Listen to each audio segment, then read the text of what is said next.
جب رب بندوبست کر دے، جب اللہ اہتمام کر دے، میرے بھائی ضروری تو نہیں کہ ہم پریشان ہی رہیں کہ یار یہ کام میں نے کیا نہیں، میرے کھاتے ڈال دیا گیا، یار اس جرم کا میں مجرم ہی نہیں اور میرے منہ پہ سیاہی ملنے کی کوشش کی جا رہی، یہ میرا کھاتا ہی نہیں اور لوگ مجھے تکلیف دے رہے ہیں۔ ضروری نہیں کہ آپ ہی وضاحت کریں، میرا رب بھی بندوبست فرما دیا کرتا ہے۔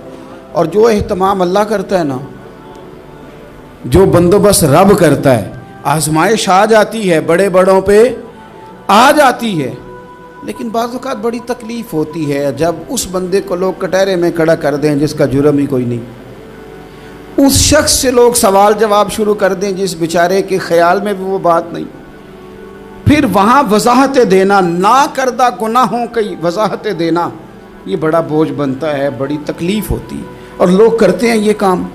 یہ ہمارے دور کا تقاضا ہے، لوگ پہلے آپ کو اپنے حق میں قائل کرتے ہیں، اپنی فرما برداری میں لانا چاہتے ہیں، اگر آپ نہیں آتے تو پھر وہ آپ کو مجرم قرار دے دیتے ہیں، یا میرے ساتھ چل ورنہ پھر میں تیرے خلاف پراپوگنڈا کروں گا۔ دو ہی باتیں۔ حضرت عائشہ صدیقہ رضی اللہ تعالیٰ عنہ فرماتی ہیں، ایک عورت تھی اور اسے نبی پاک صلی اللہ تعالیٰ علیہ وسلم نے وہ کلمہ پڑھ کے مسلمان ہوئی، مدینہ طیبہ آ گئی تو حضور نے مسجد نبوی شریف میں اس کے لیے مکان، ایک سادہ سا کمرہ ساتھ مسجد کے بنوا دیا، وہیں رہنے لگی۔ اکثر وہ سیدہ طیبہ کے پاس آتی تو حضرت عائشہ صدیقہ رضی اللہ تعالیٰ عنہ فرماتی ہیں وہ بڑی باتیں سناتی اور آخر میں کہتی وہ ہار والا دن بھی بڑا عجیب دن تھا اور میرے رب کی قدرتوں کا دن تھا، وہ بھی بڑا عجیب دن تھا۔ سیدہ عائشہ صدیقہ رضی اللہ تعالیٰ عنہ ایک دن فرمانے لگی کہ تو ہار والے دن کا بڑا ذکر کرتی ہے، وہ کیا دن تھا؟ تو خاتون کہنے لگی اماں جی وہ دن تھا جب میرے رب پر بھروسہ اور مضبوط ہو گیا، جس دن میرا اپنے رب پر توکل اور بڑھا، میرے ایمان میں یقین میں اور پختگی آئی۔ کہنے لگی میں ایک گھر کی کنیز تھی، نوکرانی تھی، اس گھر میں ایک بچی تھی جس کے پاس سونے چاندی ہیرے جواہرات کا ہار تھا۔ اس زمانے میں چمڑے کے اوپر لوگ ہیرے جواہرات لگاتے تھے، کئی دفعہ سرخ رنگ کے چمڑے پہ لگائے جاتے تھے، وہ بچی پہنتی تھی تو کہتی ہیں وہ بچی کے اس نے اتار کے رکھا یا اس سے گرا وہ ہار تو چیل اسے اٹھا کے لے گئی گوشت سمجھ کے اور میرے سامنے اٹھا کے لے گئی۔ گھر والوں نے مجھ سے پوچھا، یہ بخاری میں موجود ہے، گھر والوں نے پوچھا مجھ سے کہ وہ ہار کہاں ہے تو میں نے کہا چیل اٹھا کے لے گئی۔ گھر میں کچھ چوری ہو جائے تو سب سے پہلا الزام کس پہ لگتا ہے؟ ملازمین پہ۔ کہتے انہوں نے مجھے بڑا مارا، بڑی تکلیف تھی، حتیٰ کہ میری شرمگاہ تک کی تلاشی لی، میری عزت اتنی خراب کی میں بتا نہیں سکتی۔ میں نے اپنی زندگی میں ایک واقعہ دیکھا، ایک امیر گھر میں چوری ہو گئی، ملازم کو اتنا مارا کہ وہ چارپائی پہ پڑ گیا، پولیس والوں سے اتنی مار پروائی گئی کہ وہ بیچارہ چارپائی پہ پڑ گیا، اور پھر وہ اتنا بیمار ہوا اور کچھ دنوں کے بعد پتہ چل گیا کہ چور تو اپنا بیٹا ہے ان کا، پھر اس کا انتقال ہو گیا۔ اب وہ سیٹھ صاحب اور گھر والے آ کے مرنے والے کے کان میں معافیاں مانگ رہے ہیں، کان میں۔ تو میں نے ان سے پھر کہا تھا کہ یہ تو اب چلا گیا ہے، تمہارا زور چلتا تھا نا تو تم نے قانون خریدا اور تم نے اسے جتنا ہو سکا تم نے اسے مار پڑوائی، تمہارے پاس جو عدالتیں تھیں تم نے وہاں کارروائی کی، اب ایک عدالت قیامت کے دن لگے گی۔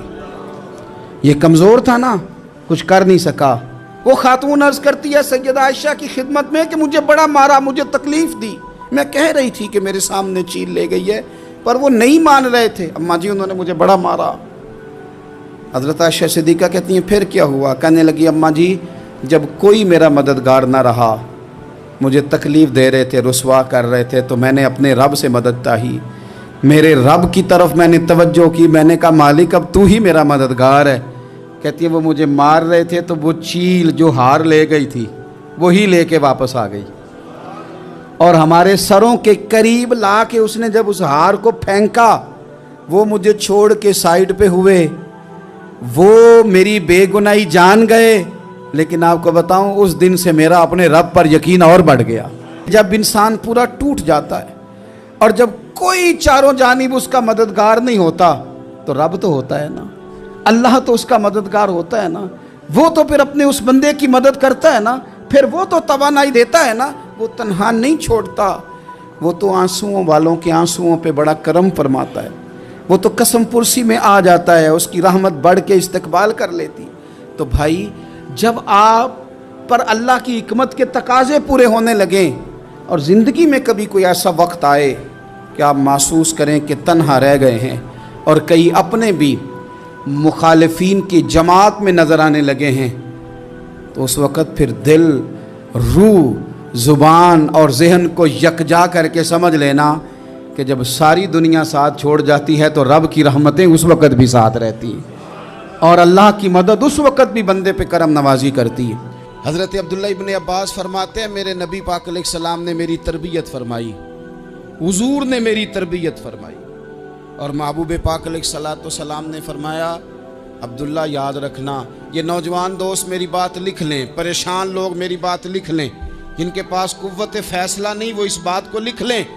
حضرت عبداللہ ابن عباس فرماتے ہیں میرے نبی پاک علیہ السلام نے مجھ سے فرمایا تھا عبداللہ سن، اگر ساری دنیا مل کے تیرا کوئی نفع کرنا چاہے کر نہیں سکتی جب تک میرے رب کی رضا نہ ہو، اور فرمایا ساری دنیا مل کے تیرا کچھ بگاڑنا چاہے تو عبداللہ بگاڑ نہیں سکتی جب تک رب کریم کی حکمت کا تقاضا نہ ہو۔ لوگوں سے ڈرنا، لوگوں کی طرف دیکھنا، ماحول دیکھ کے اپنے راہ کا تعین کرنا، ہر بندے کے خیالات کے مطابق ڈھلنے کی کوشش کرنا، فلانا نہ ناراض ہو جائے، فلانا نہ ناراض ہو جائے، اور جس نے ہونا ہو جائے، بس رب رسول ناراض نہ ہو۔ اپنی زندگی میں اپنے مالک کو مولا جان کے، بَلِ اللَّهُ مَوْلَاكُمْ، اللہ تمہارا مولا ہے، وَهُوَ خَيْرُ النَّاصِرِينَ، وہ بہترین مددگار ہے، توجہ جب بھی کریں رب کی جانب کریں۔ پھر اللہ تعالیٰ جب بندوبست فرمائے، صحیح بخاری میں حضرت جریج کا ذکر فرمایا، جریج نفل پڑھ رہے تھے، ماں نے آواز دی، وہ آ نہیں سکے، نماز میں تھے، ماں ناراض ہو گئی، اس نے ہاتھ اٹھا کے کہا اللہ یہ اتنی دیر تک مرے نہ جب تک کسی بری عورت کا منہ نہ دیکھ لے۔ کسی اور کی دعا کے لیے سند نہیں ہے کہ وہ تیرے حق میں ضرور قبول ہوگی، لیکن ماں باپ کی دعا کے لیے میرے نبی پاک نے سند بیان کی ہے۔ سید عالم صلی اللہ علیہ وسلم فرماتے ہیں جب بھی ماں باپ اولاد کے لیے ہاتھ اٹھاتے ہیں رب ضرور قبولیت کا شرف عطا کرتا ہے۔